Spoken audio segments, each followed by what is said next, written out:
So in our last segment we built the frame, and I did make a mistake and I put 2 extra things. Instead of just repairing it, I just put this bar right here. It wasn't part of the original design, but what was part of the original design is connecting these 2 right here with a little platform. And the whole purpose for this bottom platform is for me to have a place to store the fence when I'm not using the router table, and maybe, you know, throw a trim router or something like that. Just little knickknacks. It's never going to hold a lot of weight, but that long fence, that's exactly the reason why for this height right here. It's just going to barely fit in. And I'm going to build this fence with some slats. If you want to, you could just use a sheet of plywood or whatever you want. I just think it'd look kind of nice and keep a consistent theme. So the first thing I need to do is cut a groove in here for the slats to sit into, so they'll sit slightly below there. Now it would be really easy just to run a groove down the center, but if something's holding weight, you want a little bit more meat on top of it. You could also just cut a rabbet on top and drop your slats on here and maybe nail, pin, or screw them down along here, but then you would see that joint. I think it'd look kind of cool to hide it. So I'm going to cut a groove, but I'm going to cut a groove a little bit more towards the top. And to make sure I cut that groove in the right spot, go ahead and put a pencil line in a part of the board you believe you're going to remove. Then just tap your piece apart.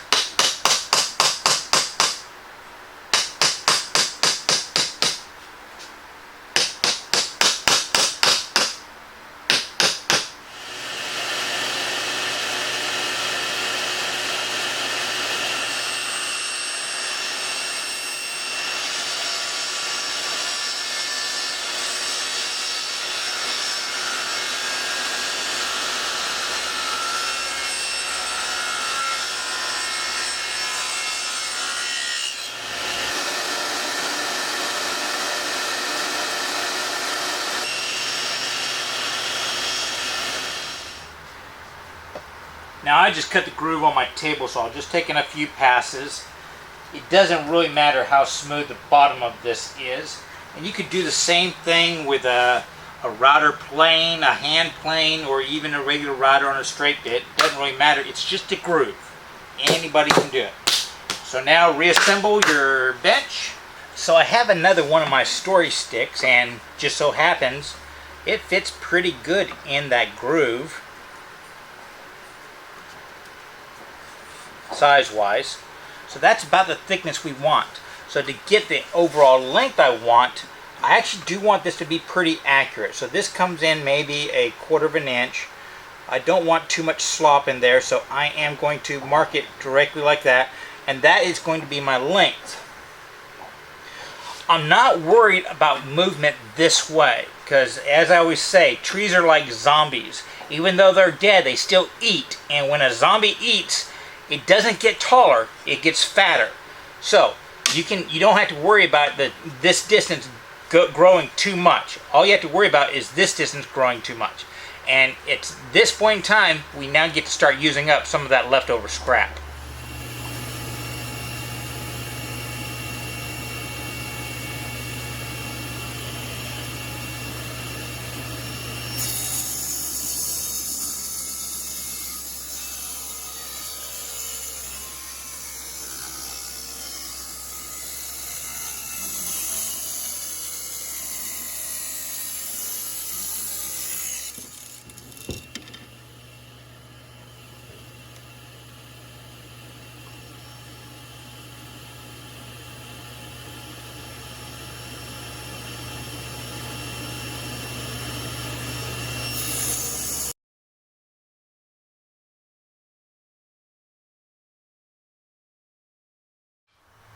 So I spent about an hour and I milled up some pieces that are just big enough to fit in that groove right there.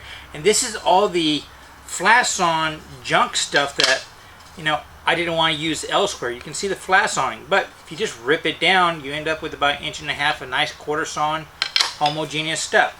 So now we're going to clamp up the frame. We are not gluing it yet. We're just clamping it so all the joints are really tight. And then we're going to glue these slats into this bottom platform. And that will make both sides of this one unit. The reason why we had to clamp it up now is because once you glue it, this distance can't change, and I need it to fit into these Morrison tenons. So real quickly, I'm just going to put a light sanding round over on this point right here, because this will be the last time I can touch this area. I just want to round it over both sides. And if you're actually wanting a sanded, really polished finish, this is the time you want to sand all these. Me personally, this is straight off the table saw blade. I'm going to be happy with that level of finish for my shop projects. But everyone's a little bit different. Now, things like this do not require a whole lot of gluing power. The glue is really just there to keep them still and from rattling around. The holding power comes from the frame. So in these kind of situations, I would typically just put a little glue on the bottom of the groove. And then these are thin enough that you can slide them in or come in sideways. There we go. Now in situations like this, I kind of like to start on the edges and work my way towards the middle. That way I can get the spacing somewhat the way I like it. Now do that using another board. That way you can leave them in there until you need them. Then on your last one, do your little droplet of glue just like you did the other ones.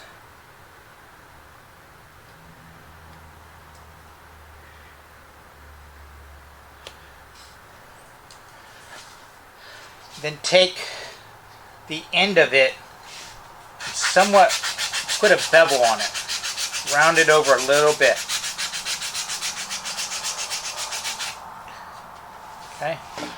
Then what you're going to do is you're going to take one side, drop it in, make sure it's balanced, press, make sure it's fully pressed in, and then we're going to flex this to make it seat. So just kind of really give it a good, really make sure it's seated on the other side, and then just flex it in. You're just going to kind of bend in the middle.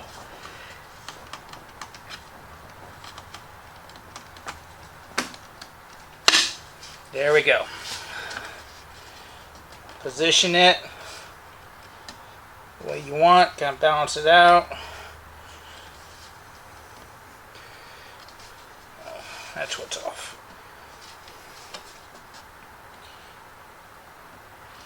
Clean up any glue squeeze out you might have and let it dry. After an hour or so, I like to flip it all over myself.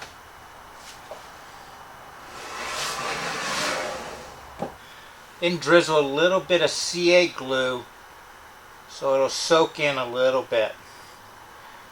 You want to do this on the underside and not the top, because it will discolor the wood a tad bit.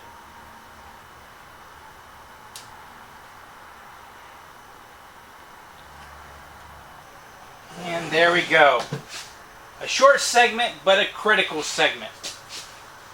Next up, we are going to unclamp it all, make our make pretty, and then glue up the frame. Not a bad looking shelf, and we did it by making a panel. Yeah, we got two outside frame pieces and then the connecting panel in the middle. It's just a separate way. This is a method of making panels in a groove around the whole center. Very traditional. So next up, we're going to disassemble it, do the make pretty as far as you want to go with that one, then glue it back up, because I'm going to explain the traditional way of making the panels of these frames, and then the little bit simpler way that I'm going to do it because of the target audience of this particular video. So see you next time as this thing becomes rock solid.